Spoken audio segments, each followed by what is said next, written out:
to jsem taky zjistil. Jo, tak hele, Rent je eklipsnutý, Dine je Flooded a Titan je Foggy, tak co chcete? Je March a Offense jsou normálně, abych dal něco. Eclipse. Eclipse. Chcete, ne ty vole, to nás tady zežere. Nechcete to, nechcete normální planetu, jo? Takže Rent eklipsnutý, jo? Chcete? Chcete eklipsnutý Rent? To se šíkům nepovedlo. Souhlasím. Eklipsnutý Rent chcete? Jo. To je jedno, my jsme ready, máme lopaty. Dobře. Víš, kolik jsme mohli mít vysílačích za těch ztracených 1200? 100? A já zůstávám v lodi.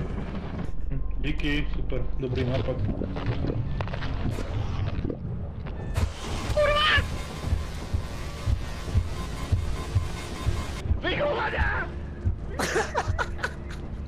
Kámo, a ona ani nepřistála loď?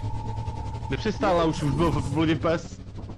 Kam z nás to zavez najskôr? Vy jste chtěli Eclipse? Já jsem se 4krát ptal, jestli chcete eklipsnutý Rent. 4krát. A když to bylo Že se nikdo neptal. proček v pohodě. Jediný kdo hovoru, že já byl Brinjur, ty vole. Ne, 4krát jsem se ptal, ještě já nevím, Zemo, nebo kdo to řekli, že jo. Najskôr. Já nečekal, že to dá 2 giant k tomu. Neposlouchal. Dobrý, Stormy. Hovoril, že pojď někam jinam.